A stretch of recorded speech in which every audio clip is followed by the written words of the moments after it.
Mega DSC notification వ్యతిరేకిస్తూ YCP రాష్ట్ర వ్యాప్తంగా నిరసనలకు పిలుపునిచ్చింది. ప్రభుత్వం విడుదల చేసిన డిఎస్సీ నోటిఫికేషన్పై తీవ్ర అభ్యంతరం వ్యక్తం చేస్తూ కడప జిల్లా కలెక్టర్ ఎదుట వైసీపీ యువజన విద్యార్థి నేతలు ధర్నాకు దిగారు.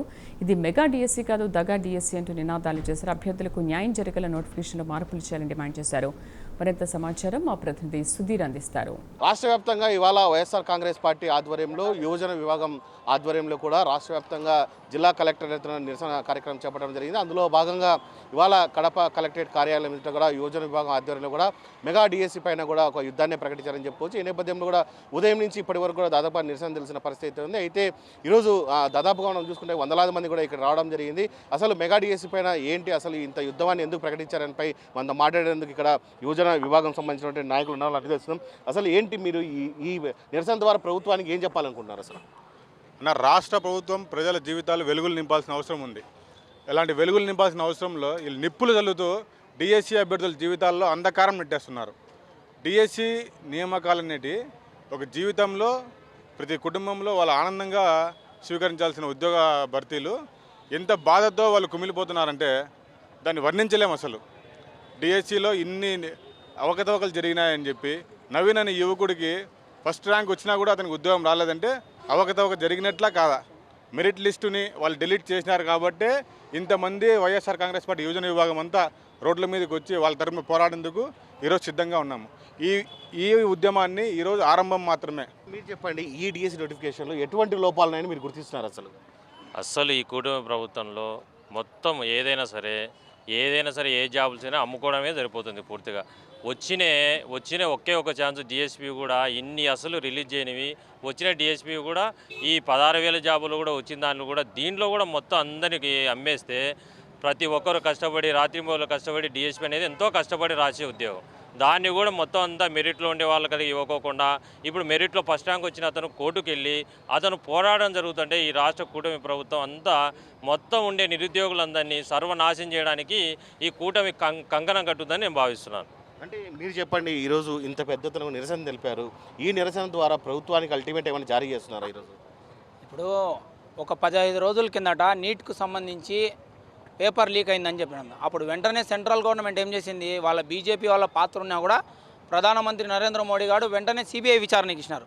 మళ్ళీ ఇంత పెద్ద ఎత్తున డిఎస్సీ అభ్యర్థులే కోర్టుకు వెళ్ళి దీంట్లో అవినీతి జరిగిందని కోర్టుకు 300 కేసులు వేసినారు. మళ్ళీ ఇదే చంద్రబాబు నాయుడు గారు ఎందుకు ఇక్కడ సిబిఐ విచారణ జరిపించడంలే, కేవలం వాళ్ళ కొడుకు విద్యాశాఖ మంత్రిగా ఉన్నాడు కాబట్టే. ఇంకొకటి 1998లో కూడా ఇదే విధంగా అవకతవకలు జరిగినాయి.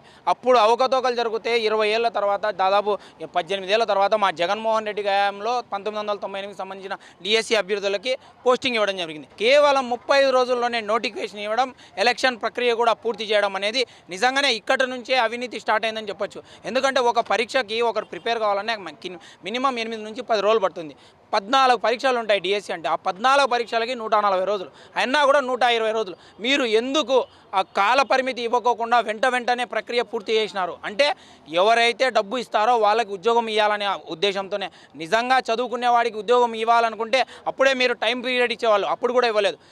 అక్కడితో వదలకోకుండా డిఎస్సికి సంబంధించి స్పోర్ట్స్ కోటా అనేది ఉంటుంది. స్పోర్ట్స్ కోటా అంటే ఖచ్చితంగా టెట్ చేసి ఉండాలా, బీఈడీ చేసి ఉండాలా. ఈ రెండు ఏం చేయకపోయినా కూడా కేవలం 10 పాస్ అయినా కూడా వాళ్ళకి ఉద్యోగం ఇవ్వడం, అది కూడా ఎటువంటి పరీక్ష లేకుండా. కేవలం ఇది అవినీతి ప్రభుత్వమే, అవినీతి జరిగింది, ఇది 100 కోట్లలో అవినీతి చేతులు మారింది.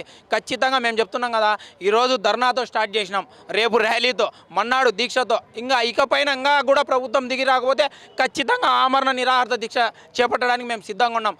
నిజంగా యువతగా రోడ్డు ఎక్కితే రోడ్డు ఎక్కితే ఏ ప్రభుత్వం కూడా నిలబడదని కూటమి ప్రభుత్వానికి గట్టిగా హెచ్చరిస్తున్నాం.